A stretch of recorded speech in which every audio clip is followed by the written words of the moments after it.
Hello, my name is Buddy Childress, and I'm Executive Director of Needles Eye Ministries. We are really happy to have you with us today for a monthly speaker series. We hope you enjoy it.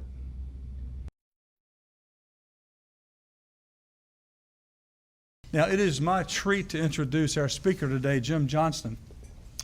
Jim and I were in college together at Randolph-Macon. You'll be able to tell when he comes up here who the one was that was older. I'll leave that to you. But we were at Macon together, so we go back a number of years. Once he finished at Macon with a degree in psychology, he went to another alma mater of mine and actually taught history for like 4 years at Tucker, which is not far from here. Subsequently went back to college, got his master's in industrial psychology, and for 30 years or so was a professional human resource director, first for Reynolds Metals and then for Kaiser, who bought Reynolds. You're going to hear a lot of that, of his story that will be about that type of career and just the difficulties that happen, particularly in a downsizing economy. Jim has been very, very integral for the last 6 or 7 years at Needles Eye. He is one of the leaders of our career transition ministry, has done a phenomenal job with a lot of people who have been out of work.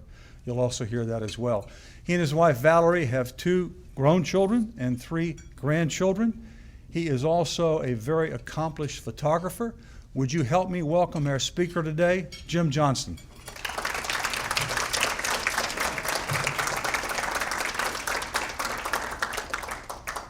It's like coming off the runway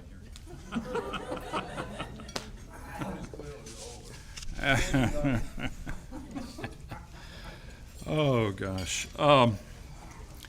Let me ask a question. How many here today are currently in or have been a member of a Needles Eye small group? If you could just raise your hands.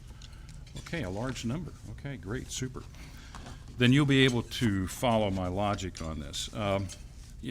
Whenever a new member joins a Needles Eye small group, typically the facilitator or group leader will say, well, how did you find out about us? And I don't know that they keep any hard statistics, but my experience has been, well over 95% of the time, it's by word of mouth. My neighbor suggested I should come. Someone at church said this would be a good idea, etc. So you want to know how I first became acquainted with Needles Eye. I had transferred quite a bit with Reynolds Metals Company and was returning to Richmond in 1979 and had joined Redeemer Lutheran Church. And it was a coffee hour, and several of us were talking. Dan Scott was there, Jim Schrader, and they were talking about this new ministry in town called Needles Eye. And I'm listening, and they're telling me the focus of it towards businessmen and women, and that sounds very interesting. And then they talk about the executive director, the Reverend Buddy Childress. Now, as Buddy said, he and I went to school at Randolph-Macon. We were contemporaries. He's older than I am. I'm the younger one. And when they said the Reverend Buddy Childress, so help me, if I'm lying, I'm dying. The hair on the back of my neck just kind of went up, and a cold chill went through my body. And I said, well, I used to know a Buddy Childress, but it could not be the executive director of Needles Eye. And the more they talked, the realization hit me that, in fact, that was the case. I'll stop right there.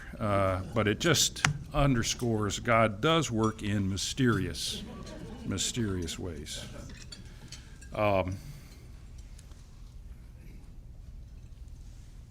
First of all, thank you for inviting me. My story is not a new story. It's as old as Adam, Joseph, Job, and it is that ongoing struggle between pride and self-reliance and God's wisdom and perfect planning. There are two scriptures that really serve as bookends